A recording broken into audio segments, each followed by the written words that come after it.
Bonjour chers auditeurs, vous êtes sur Radio CHU dans l'émission Good Morning CHU. Avec moi pour présenter l'émission, Anouk. Bonjour Anouk. Bonjour Léonie. Et notre invitée aujourd'hui, Tiffaine Bito. Bonjour Tiffaine. Bonjour les filles. Comment vous présenterez-vous en 3 mots ? En 3 mots. Comédienne, humoriste, poète. C'est très bien. Qui vous a poussé à faire du théâtre ? Alors je suis théâtre depuis que je suis vraiment toute petite. J'ai commencé les cours à 10 ans. Même si j'en avais fait déjà avant avec l'école. On fait tous ces spectacles de fin d'année avec les instits. Mais c'est vraiment un besoin de m'exprimer sur scène que j'ai ressenti depuis toute petite. C'est pas quelqu'un en particulier ou une action en particulier, mais c'est vraiment ce besoin de m'exprimer sur scène. Et maintenant, en tant qu'humoriste, qu'est-ce que vous a apporté le théâtre ? Ah bah énormément. Déjà, je suis rarement présentée en tant qu'humoriste dans le sens où je fais pas de vannes, je raconte pas des blagues, mais je raconte des histoires avec de l'humour. D'accord. Donc souvent on me présente en tant que comédienne humoriste, mais pas en tant qu'humoriste pure parce que je fais pas du stand-up comme mes collègues où il y a des vannes à tout va, etc. Enfin chacun son style. Mais ce que m'a apporté le théâtre, c'est une aisance scénique et une diction, des techniques en fait. Mais une aisance à l'oral devant des centaines de personnes. J'ai rarement joué devant des centaines de personnes. Mon spectacle actuellement, je le joue, il y a selon les salles, entre 30 et 80 personnes. Mais c'est plus difficile de jouer devant un petit public que devant des centaines de personnes finalement. Dans quel spectacle ou court-métrage avez-vous préféré tourner ? Si on mélange spectacle et court-métrage, ce que j'ai préféré faire, ça dépend des critères en fait. Parce qu'il y a des films que j'ai énormément aimé, dans lesquels j'ai énormément aimé jouer par rapport à la création du personnage. Mais par contre, l'ambiance n'était pas forcément top. Par contre, il y a les tournages que j'ai adorés parce qu'il y avait une super bonne ambiance. Par contre, le personnage était moins intéressant. Et pareil pour les pièces de théâtre ou pour les spectacles. Donc c'est difficile de choisir un projet parmi tout ça. Ou un de chaque. Ouais. J'ai beaucoup aimé jouer dans Les Artistocrates, qui est une pièce de Claire Poisson que j'ai jouée l'année dernière, en 2016, en septembre 2016, parce que ça réunissait un personnage intéressant à jouer et une super bonne ambiance de troupe. Et c'est ça que je trouve intéressant, parce que dans mon spectacle, là, je fais du seul en scène, donc je suis toute seule, et ça m'a fait du bien d'être à une dizaine de comédiens et à jouer ensemble dans une pièce intéressante. C'est plus facile pour vous de jouer avec plusieurs comédiens ? C'est plus agréable. Plus agréable. Ouais. Je comprends. Pourquoi avoir accepté de jouer dans une pièce au nom aussi évocateur qu'Anorexia ? Ça a été une aventure assez particulière que cette pièce de théâtre, c'est-à-dire que j'ai inclus la compagnie 2 semaines avant la première représentation. En fait, c'est une amie à moi qui devait jouer le rôle que j'ai interprété, et 2 ou 3 semaines avant, elle s'est rendue compte qu'elle n'était pas disponible pour toutes les dates. Et ça faisait un moment que j'entendais parler de ce projet-là, que je trouvais hyper intéressant. Et donc, j'ai contacté la metteur en scène pour lui dire, si t'as personne d'autre, je me propose, même si je suis pas hyper dispo. Et donc, vous avez eu 2 semaines pour apprendre les textes ? Ouais, bon, j'avais pas énormément de textes non plus. D'accord. Mais je me suis impliquée à fond parce que c'est un projet que je voulais pas voir tomber, quoi. Parce qu'il me semblait important. Ressentez-vous du stress avant de monter sur scène ? Et si oui, avez-vous un rituel avant de monter ? Oui, j'ai toujours du stress avant de monter sur scène, ce qu'on appelle le track, vraiment juste avant. Ça monte d'un coup et je dis, qu'est-ce que je fous là ? Pourquoi j'ai dit oui ? Et un rituel...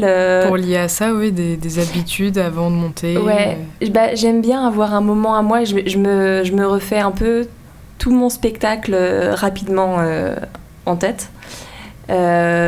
Si j'ai le temps de pouvoir aussi prendre un temps pour m'échauffer physiquement, pour échauffer la voix et pour souffler un bon coup et travailler l'articulation, tout ça. Si je peux faire tout ça avant, je suis plus à l'aise après pour monter sur scène et ça se passe mieux. Ouais. Est-ce que ça vous stresse plus l'improvisation ou de connaître les textes et par peur de vous tromper ? L'impro va plus me stresser.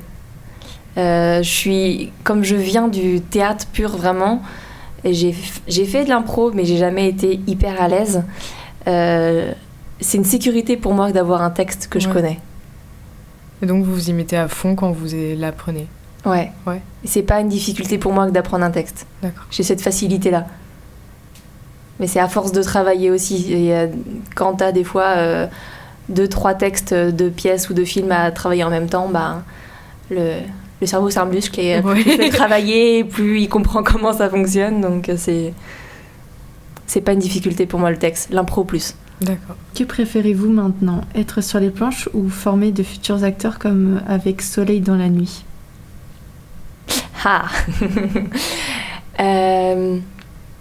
J'aime beaucoup les deux en fait. C'est les deux parties de mon métier que j'aime beaucoup parce que je suis aussi animatrice pour enfants au départ. Et donc allier le théâtre et l'animation, c'est pour moi un vrai plaisir. Et travailler avec les enfants, c'est génial. Donner des cours de théâtre, c'est vraiment quelque chose qui me plaît énormément. Avec Soleil dans la nuit, ce que je fais, c'est dans les écoles. Donc, c'est pas vraiment des cours, c'est des ateliers. Par contre, avec le théâtre en miettes, là, je donne vraiment des cours toutes les semaines et je monte un spectacle avec les enfants pour début juin, là, bientôt. Et c'est un stress aussi, parce que c'est la première fois que je vais mettre en scène un spectacle, que j'ai écrit avec eux, etc. Donc, c'est pas rien. Mais c'est beaucoup de plaisir. Avez-vous quelques conseils à donner aux jeunes qui veulent se lancer sur scène ? Trouver une bonne formation.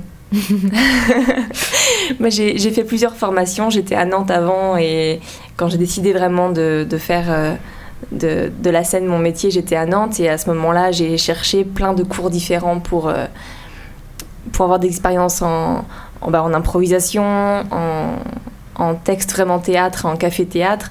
Et je pense que c'est ça, il faut trouver ce qui nous plaît vraiment et pour ça, il faut tester. Ouais, donc, essayer plusieurs voies pour trouver laquelle est la bonne. Ouais, et trouver vraiment la formation qui nous convient.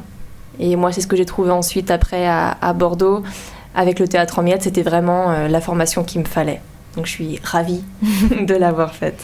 On a lu dans votre bio que vous jouez dans des kino-sessions et dans des kino-cabarets. Donc qu'est-ce que c'est en fait ? Alors, Kino Session, c'est une association bordelaise qui vient du mouvement Kino. Le mouvement Kino, ça vient du Québec. C'est une association qui s'est formée il y a maintenant une dizaine d'années. Je ne voudrais pas dire de bêtises sur le nombre exact d'années.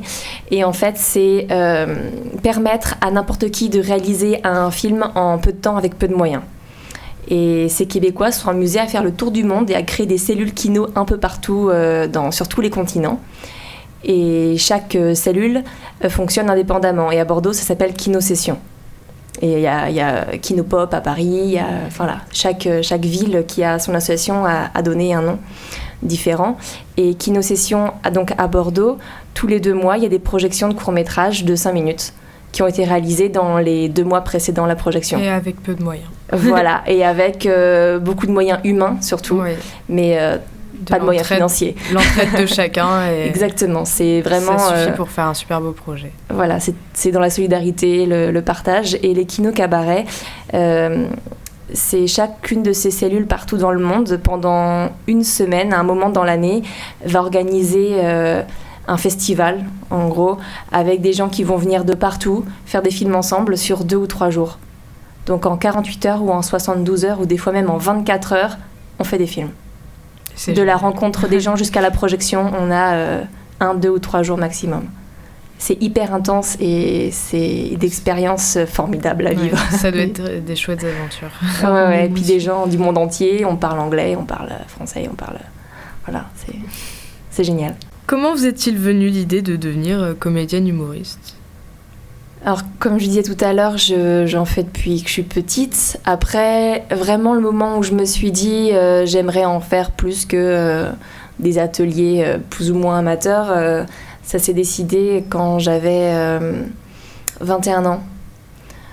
J'étais à ce moment-là en études de biologie à Nantes, donc rien à voir. Je sortais d'un bac scientifique et j'avais continué un peu dans cette voie-là.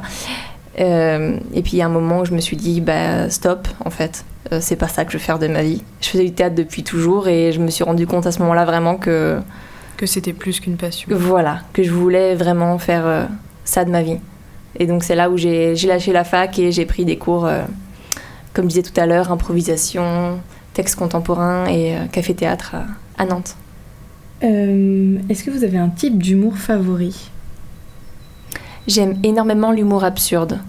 C'est pas du tout l'humour que je pratique, moi, en tant que comédienne sur scène, mais c'est ce qui me fait le plus rire quand mes collègues le font. Vous avez voulu faire humoriste depuis toujours. Sinon, quelles autres professions avez-vous voulu faire, petite, enfant ? Je vais pas être très très originale parce que je voulais être maîtresse quand j'étais petite. Et ça m'a duré un peu longtemps parce que même quand j'étais en licence de biologie, je me disais pourquoi pas aller vers le professorat. Et puis à ce moment-là, le gouvernement en place a décidé qu'il fallait avoir un master pour devenir professeur des écoles. Donc là, j'ai dit non, 5 ans d'études, non, ça va pas être possible. C'est aussi à ce moment-là où je me suis reposé les bonnes questions et où j'ai lâché la fac. Mais ouais, sinon, à part professeur des écoles et donc comédienne, j'ai pas cherché d'autres métiers. Enfin, j'étais animatrice aussi, donc comme je disais, je suis encore de temps en temps animatrice avec les enfants. Ça, c'est un métier que j'aimais énormément aussi et que je pratique depuis 2009. Voilà, c'était mon premier métier, on va dire. C'était encore une façon de se mettre en scène, en fait, tout ça, être institutrice, être animatrice, enfin... En fait, pour moi, peu importe le métier qu'on fait, on se met en scène d'une façon ou d'une autre. Rien que de vivre en société, on se met en scène, peu importe... selon les personnes... Utile, ouais. Selon les personnes face à qui on va pas avoir le même personnage. On n'est pas pareil en famille, devant ses parents, qu'on est avec ses potes, qu'on est quand on va travailler. Pour moi, on se met en scène un peu tout le temps. Sauf que des fois, c'est plus assumé que d'autres. Justement, par rapport à ça, est-ce que vous faites rire votre entourage en dehors des spectacles, naturellement ? Ça peut m'arriver, mais c'est pas... c'est vrai que j'ai des collègues qui disent « Oui, j'étais le petit rigolo de la classe, tout ça, je faisais rire. » Non, c'est pas forcément mon cas. Par contre, je m'inspire énormément de mon entourage pour écrire. Et des vraies parce que eux, ils me qui font vous arrivent. vraiment beaucoup rire. Ah oui. Dans mon spectacle actuel, qui s'appelle Vous savez quoi, il y a 95% de faits réels. D'accord.